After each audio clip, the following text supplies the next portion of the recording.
주님께서 주신 말씀 빌립보서 4장 10절에서 23절까지 말씀입니다. 빌립보서 4장 10절에서 23절까지 말씀 교독하겠습니다. 내가 주 안에서 크게 기뻐함은 너희가 나를 생각하던 것이 이제 다시 싹이 남이니 너희가 또한 나를 위하여 생각은 하였으나 기회가 없었느니라.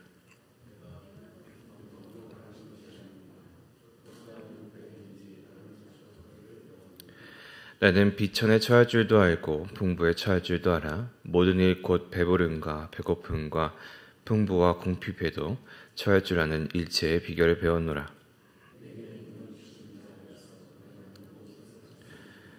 그러나 너희가 내 괴로움에 함께 참여하였으니 잘하였도다.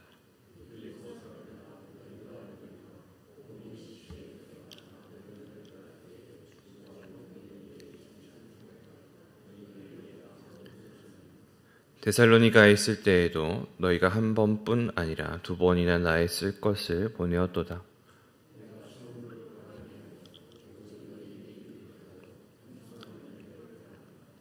내게는 모든 것이 있고 또 풍부한지라.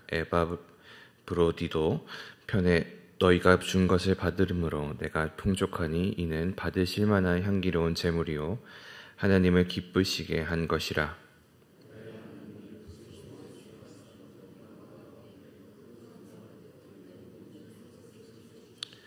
하나님 곧 우리 아버지께 세세 무궁하도록 영광을 돌릴지어다. 아멘.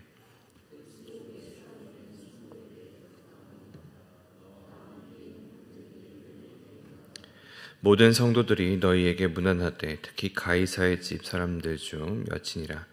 주 예수 그리스도의 은혜가 너희 심령에 있을지어다. 아멘. 오늘의 본문은 빌립보서 가장 마지막 부분에 해당하는 그런 내용입니다. 바울은 앞서서 그의 마지막 권면을 하면서 그리스도의 복음에 합당한 삶이 어떠한 삶인지에 대해서 그렇게 이야기를 하고 주님이 주신 평강 안에 있어야 할 것, 그것을 간구하며 살아가야 할 것을 이야기했었습니다.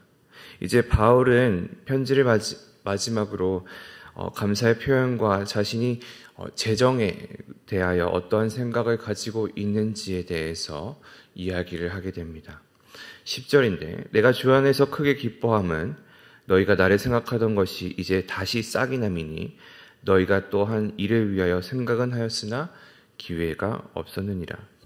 첫 번째로 바울이 말하는 것은 빌립보 교회로부터 전달되는 그 연보, 헌금을 받을 수 있도록 된 것에 대한 감사입니다. 어떤 이유인지는 알 수 없지만 빌립보 교회가 하는 그 후원은 이제서야 에바브리도를 통해서 전달받았던 것이죠. 바울은 빌립보 교회가 이러한 마음을 가지게 된 것에 대해서 크게 기뻐한다라고 말합니다. 하지만 이 말이 내가 이 돈을 받았기 때문에 감사하다라는 말도 혹은 자기가 처해져 있는 이 상황에 대한 불만을 이야기하는 것도 아니었습니다. 11절에 내가 궁핍함으로 말하는 것이 아니니라 어떠한 형편이든지 나는 자족하기를 배워노니라고 이야기합니다. 여기서 자족이란 어떠한 말일까요? 내가 있는 것에 대해서 환경에 지배받지 않고 내가 가진 것으로 만족하는 것, 그것을 우리가 자족이라고 할 수도 있겠습니다. 내가 물질이 있든지 없든지 상관없이 살아갈 수 있는 그 삶을 살아가고 있기에 이것이 내가 부족해서 쪼들려서 너희가 나에게 도움을 주었다는 것에 대한 그 감사와 기쁨이 아니라는 겁니다. 그것에 대한 설명이 이제 12절에서 이어가고 있는데 내가 비천에 처할 줄도 알고 풍부에 처할 줄도 알아. 모든 이 곧 배부름과 배고픔과 풍부와 궁핍에도 처할 줄 아는 일체의 비결을 배웠다라고 하고 있습니다. 나는 많든 적든 상관없이 살아갈 수 있다. 배가 고프고 배가 부르고 풍부한 상황이든 궁핍의 상황이든 그 안에서 처신할 수 있는 그 비밀을 내가 터득했다라고 말하는 거죠. 이어서 우리가 너무나 잘 알고 있는 구절이죠. 내게 능력 주시는 자 안에서 내가 모든 것을 할 수 있느니라라고 바울이 이야기합니다. 여기서 모든 것을 할 수 있다라고 하는 건 어떠한 의미를 가지고 있을까요? 하나님께서 능력을 주셔서 내가 전능해진다, 형통해진다라는 그런 의미가 아닙니다. 내가 궁핍해도 풍부해도 적절히 처할 수 있는 삶의 모습을 가지게 된다라는 걸 이야기하는 것이 이 빌립보서의 말씀입니다. 당시에 이 그리스 로마 사회에서 학자들은 자기의 힘으로 자족하려는 것이 매우 중요했다라고 합니다. 예를 들면 그렇기 때문에 자기가 가지고 있는 지혜를 나눔을 통하여서 돈을 벌어내는 것, 누군가에 의지하지 않아도 내가 먹고 살 수 있도록 하는 것, 그런 것들이 그 사람들에게는 중요했었고 그들이 추구했었던 지혜들이 이런 것들 중에 하나였습니다. 그러나 바울이 이야기하는 것은 힘 주시는 하나님의 힘입어서 내가 자족할 수 있다라는 걸 말하는 거죠. 내가 하나님의 능력 안에서 이 모든 상황 안에서 내가 풍부하든지 궁핍하든지 그 안에 자족할 수 있는 삶을 살 수 있게 되었다라는 걸 말합니다.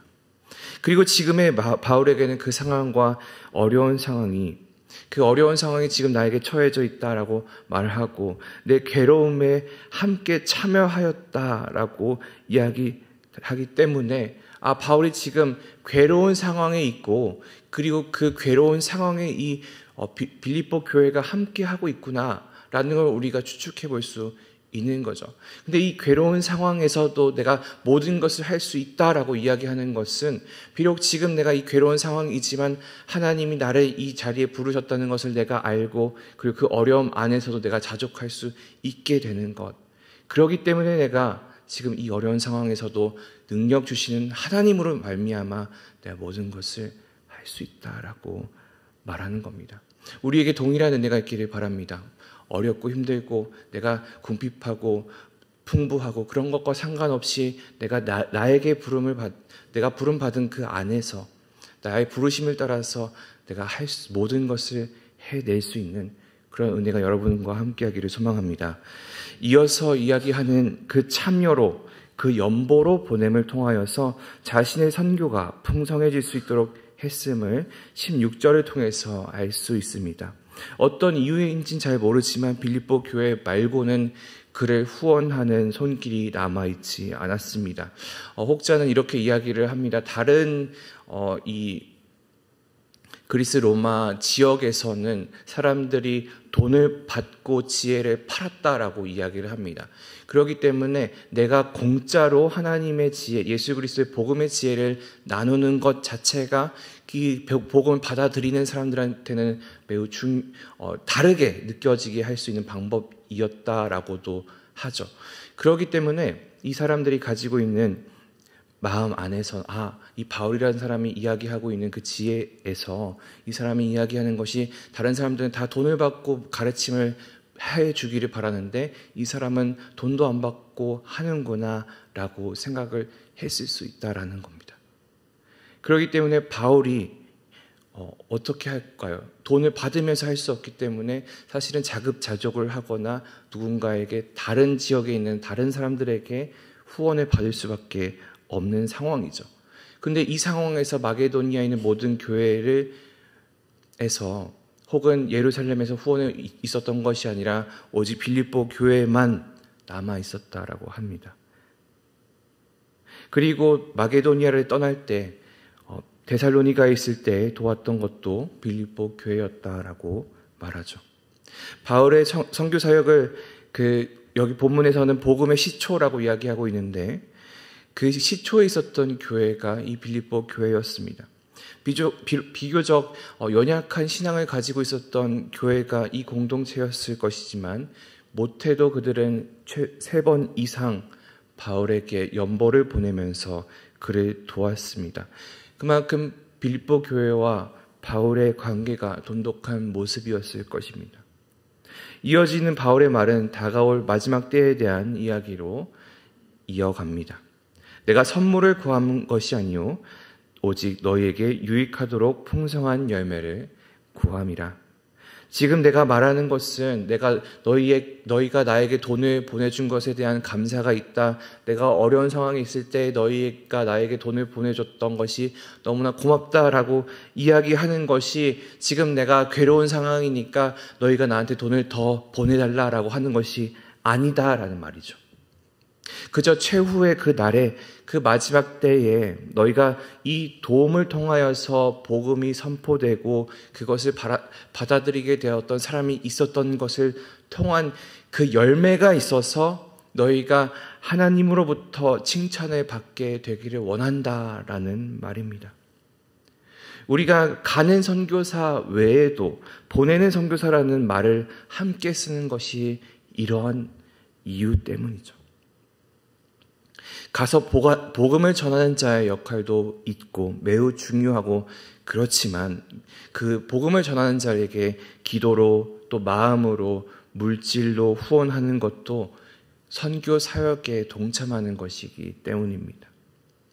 선교의 역사로 인하여서 퍼지는 그 복음을 통하여서 하나님께서는 그 맺어지는 열매를 기뻐 받으시고 하나님의 은혜가 더 우리 안에 충만해질 것을 믿기를 소망합니다. 18절에 내게 모든 것이 있다라고 하는 그 말은 내가 받은 것을 영수한다, 내가 받았다라는 것을 확인한다라는 의미를 가지고 있다고 합니다. 너희가 에바브리도를 통해 준 선물을 내가 받았다, 내가 그것을 너희에게 확인해 준다라고 하는 거죠. 그리고 이것은 넘치게 받았고 이것이 향기로운 제물이고 하나님의 기쁨이 될 것이다 라고 표현하죠. 이어서 19절인데요. 나의 하나님이 그리스도 예수 안에서 영광 가운데 그 풍성한 대로 너희 모든 쓸 것을 채우시리라.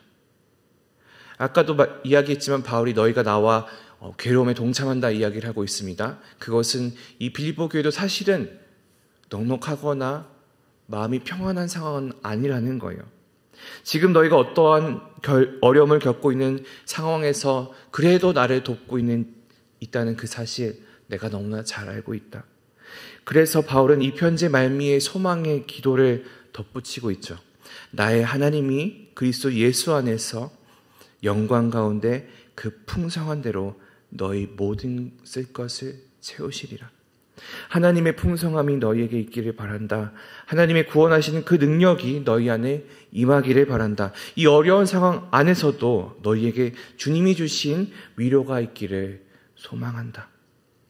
그러한 마음으로 이 편지를 전하는 것이 바울입니다. 약하지만 우리를 세우고 가난하지만 주님이 주신 그 풍요 안에 자족할 수 있는 은혜를 베푸시는 하나님이 너희와 함께 하신다라고 말하는 거죠. 그 안에 풍성함이 있다라고도 말합니다. 이어서 20절인데 하나님 곧 우리 아버지께 세세 무궁하도록 영광을 돌리지어다. 아멘. 바울이 감사함으로 기도하라라고 이야기를 했었던 것처럼 이미 받은 것과 같이 나를 인도하신 그 하나님이 너희로 인도하시기 바라고 그 하나님을 너희가 찬양하기를 바란다. 영원토록 영광을 돌리기를 바란다라고 전하고 있죠. 마지막으로 바울은 다른 편지에서 마찬가지로 축복하는 말로 편지를 마치게 됩니다. 우리 21절에서 23절을 함께 읽어보기 원합니다. 그리스도 예수 안에 있는 성도에게 각각 문안하라. 나와 함께 있는 형제들이 너희에게 문안하고 너희에게 문안하되 특히 가이사의 집 사람들 중 몇이니라. 주 예수 그리스도의 은혜가 너희 심령에 있을지어다. 가이사 집안의 사람이라고 이야기하는 것은 고관일 수도 있고 노예일 수도 있는 광범위한 사람들의 그룹들을 이야기를 하는 것입니다. 당장에 지금 자기를 데리고 가고 있는 그 로마의 군인들도 포함될 수 있는 그런 인원들이죠. 어쨌든 이 사람들을 가이사에게 충성을 다하고 있는 사람들을 이야기를 하고 있고 사실 가이사를 신격화해서 섬기고 있는 그 상황 안에서 이 사람들에게 복음에 들어가고 있다라고 이야기를 하는 것은 정말 그 마음속 깊이 새겨져 있는 정말 신이 누구인가가 지금 변화하고 있는 상황이라는 것을 말하는 겁니다.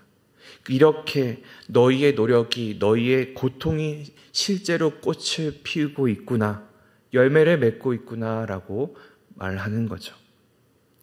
사실 그리스도인으로서 살아가면서 가장 곤란하게 하는 것이 돈의 문제인 것 같습니다. 마냥 풍부하게 살아간다면 재벌처럼 좀 넉넉하고 돈 안에 걱정 없이 살아갈 수 있고 먹고 사는 거에 있어서 걱정 없이 살아갈 수 있으면 너무나 좋겠지만, 이 먹고 사는 문제가 가장 중요하기 때문에 이 모든 염려를 주께 맡기라 하고, 또 4장 앞에서 말하는 것처럼 이루어질 것에 대한 감사를 가지고 살아가라라고 하지만, 실제로 그렇게 살아가는 것은 너무나 어려운 일입니다. 엘리야에게 까마귀로 채우셨던 그 하나님이 채우심은 사실 지금의 우리에게는 너무나 부족한 것입니다. 그것만 가지고는 우리가 살아갈 수 없다고 느끼게 되죠. 그리고 또한 다른 이들과 비교하게 되기도 합니다. 더 잘 나가고 더 잘 되고 있는 다른 그리스도인들을 보면서 하나님, 내가 이렇게 나도 그렇게 살아갈 수 있도록 해달라고 기도하기도 하죠. 그러나 우리가 오늘의 말씀에 바울이 이야기한 것처럼 먼저 우리에게 필요한 것은 이미 주신 것에 대한 감사와 지금 가진 것을 가지고 살아갈 수 있는 자족하는 마음일 줄 믿습니다. 이런 노래가 있죠. 이상하다 동전한입 움켜잡으면 없어지고 쓰고 빌려주면 풍성해진다라고 말하는 그런 어린이 찬양이 있지 않습니까? 나의 소유를 맡기고 온전히 하나님 앞에 나아가는 그 훈련, 내가 주신 것에 대한 감사로 나아갈 수 있는 그 훈련, 그리고 풍족과 궁핍 모두에서 적절히 살아갈 수 있는, 그 처할 수 있는 지혜를 갖도록 하는 그 훈련이 우리 삶 안에서 필요한 것입니다. 그것을 가지고 이렇게 기도하면 좋겠는데, 주님, 나에게 주님이 평강이 있게 하여 주시옵소서, 나를 주님의 사랑 안에서 온전하게 하여 주시옵소서, 나에게 그 자족히 하는 은혜가 있게 하소서. 그러한 기도가 우리에게 오늘 있기를 소망합니다. 그리고 그 마음을 가지고 그 기도를 가지고 세상을 살아가고 우리의 삶을 살아나아가는 우리 모든 복된 성도들 되기를 소망합니다. 기도하겠습니다. 사랑과 은혜가 풍성하신 아버지 하나님, 감사합니다. 우리가 하고 있는 작은 노력들, 작은 후원들을 통하여서도 하나님께서는 그 복음의 씨앗이 틔워지게 하여 주시고 열매를 맺게 하시는 분이심을 믿습니다. 우리가 가는 선교사, 또 보내는 선교사로서 하나님 그 복음 선포의 역할을 감당해 나아갈 수 있게 해주시고, 내가 어떻게 사든지 어떤 모습에 있든지 주님이 주신 그 자족하게 하시는 은혜 안에 우리가 살게 하여 주시고, 그 지혜를 우리가 깨닫게 하여 주셔서 주님의 기쁨이 되며 정말 세상이 가지고 있는 많은 가치들과 삶의 문제들 안에서 주님이 주신 참 평강을 누려 나아갈 수 있도록 주님 인도하여 주시옵소서. 주님, 오늘 주님의 사랑 안에서 우리가 사랑하게 하여 주시고 온전케 하는 은혜가 있게 하여 주시며, 그 은혜를 따라 오늘 하루 살아나아가는 모든 성도들 될 수 있도록 주님 인도하여 주시옵소서. 감사드리며 살아계신 예수 그리스도의 이름으로 기도합니다. 아멘.